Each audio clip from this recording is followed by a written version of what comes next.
Manners are crucial even among friends, especially regarding money. Make sure you're thorough, my mother often repeated, regardless of whether something had happened in the past. I never imagined this advice would prove so useful. My name is S. I'm a 30-year-old part-time worker, living with my 4-year-old daughter and my husband, Bob, who works in an office.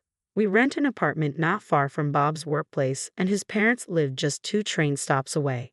Because of this, Bob frequently has dinner at their house. While it may seem considerate, Bob can be careless and selfish.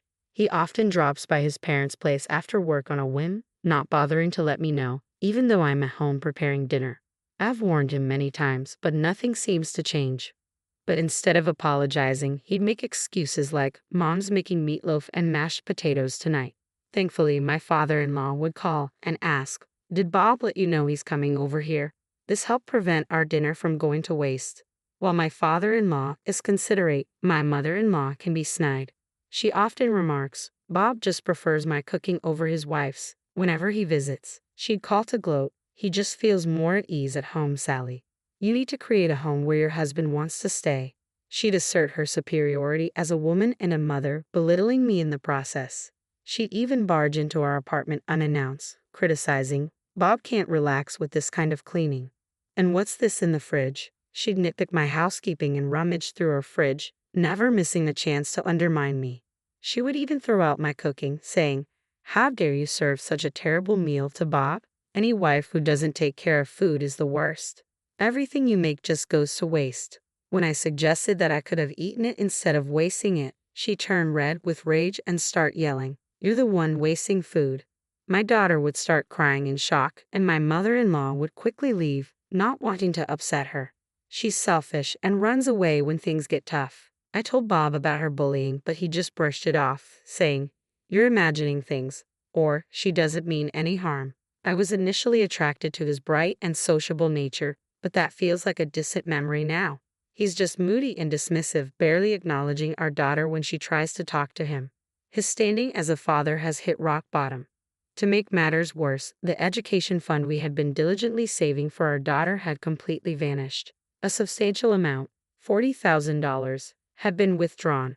It had to be Bob, who has access to the family account. When I confronted him about the missing money, he nonchalantly replied, "Our daughter doesn't need the money right now. We can save up again when it's necessary." His cavalier attitude snapped something in me. "Don't joke around. How could you just use the money we saved together like that? It's not about current need. We saved it because we don't know when we'll need it. What did you even spend it on?" "I helped out Mom. It's mostly my earnings anyway." "Got a problem with that?" "I contributed too. I saved from our budget cuts. I worked hard to manage that money." "Your contributions are just pocket change," he sneered. Our shouting match escalated, yet miraculously, our daughter remained asleep. "That's it. We're getting a divorce. I knew you were careless, but taking our child's savings without saying anything is unforgivable." "Go ahead. You can't survive on a part-time salary," he retorted smugly. His words left me momentarily speechless. Satisfied with having silenced me, he added, "I'm always ready for a divorce," before retreating to his room. Though my fists clenched in frustration, I knew I wasn't going to just cry myself to sleep. Determined, I started preparing for the divorce. I heard my wife talking on the phone with Bob this morning. My father-in-law messaged me the following Friday. It seemed my mother-in-law had invited my husband over for a special dinner that night. Since Bob hadn't mentioned anything, he was probably planning to go without telling me, as usual. Ever since I declared my intention to divorce and was belittled for my part-time job, Bob's attitude has shifted to one of outright disdain. He'd say things like, "I don't need to care for a dependent like you," while scattering the laundry around and neglecting to clean the room. His nitpicking, "You call this cleaning?" echoed his mother's criticism. Seeing the call from my father-in-law as the perfect opportunity, I decided it was time to put my plan into action. I timed my visit to my in-laws' house to coincide with Bob's return from work. It appeared my father-in-law hadn't arrived home yet. Bob and my mother-in-law were clearly taken aback to see me, but she quickly scoffed, "Oh, you came to mooch off the sushi dinner. How despicable. You don't deserve it," she spat venomously. It was clear they had no intention of letting me inside. Despite the wooden front door of their detached house not being very soundproof, their loud voices carried outside. As always, they were oblivious to the impact of their selfishness on those around them. I haven't received any message about dinner. All your father told me was that you were visiting your parents' house, I said. Are you being sarcastic because I didn't inform you? Do I need to report every move to a mere housemaid? Talking to my dad behind my back as a wife. That's just creepy, he retorted. He seemed absorbed in his own harsh words while my mother-in-law smirked in the background. I shot back, the creepy one is you, which wiped the smirk off her face. What did you say? She demanded. It's disgusting how you misinterpret your father's kindness. You're a lousy husband who can't communicate. Can't you see he's just trying to be considerate?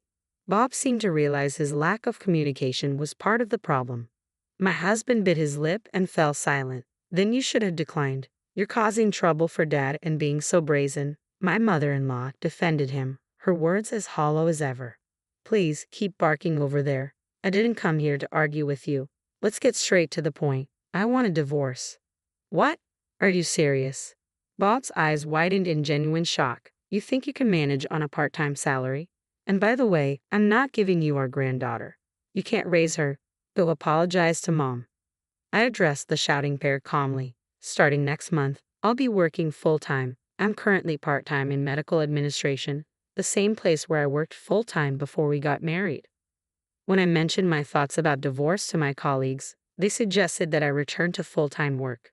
The kindergarten my daughter attends is conveniently close to my workplace, allowing me to pick her up during my breaks, and she can stay at the workplace daycare until the end of my shift. They advise, there's no way you can raise her on your own. My mother-in-law added, anticipating you'd say that I've already arranged to live with my parents. They're taking care of my daughter today. Unlike a certain husband who just dismisses his daughter, they shower her with love and attention. What? My mother-in-law turned to Bob, who awkwardly looked away. Don't joke around. This is unacceptable. Her trembling voice revealed her agitation. A father who secretly uses the education fund is nothing but harmful, I declared firmly. At that moment, the front door opened, and my father-in-law stepped in, saying, Sorry for interrupting. Could I hear more about this? It seemed he had been listening from the entrance. You use the education fund? What do you mean, Bob? It's not like that. Mom asked me to help with renovation costs, so I supported her. Renovation costs. My father-in-law looked just as confused and turned to my mother-in-law for a detailed explanation. Bob suggested we move in together. It would be more economical than continuing to pay rent, and if we're going to live together, renovations are necessary, right? That's where the money went. I felt overwhelmed by the new revelations. Moving in together. I haven't heard a word about that. And what about the education fund? Sally, could you explain? I detailed to my father-in-law how Bob had withdrawn the money and informed him that we were getting a divorce. Then you should just leave. Leave the granddaughter here. I'll take care of her, my mother-in-law insisted, her voice trembling. No, this was a decision made by my husband. I can't break a promise made between spouses. I don't recall agreeing to that, I thought to myself as I pulled out a file from my bag and showed it to them. This is the pledge we made regarding the education fund. Given Bob's carelessness, I documented our agreement just in case.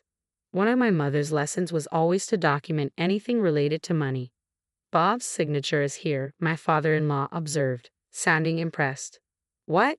Why is this here? Bob's face turned pale, realizing he'd likely signed without reading. The agreement clearly stated that if the education funds were used for anything other than their intended purpose, it would result in an immediate divorce. Custody of any children involved would go to the other parent, and if he failed to comply, he would have to repay twice the amount withdrawn, granting me the right to file for divorce mediation. That's the gist of it.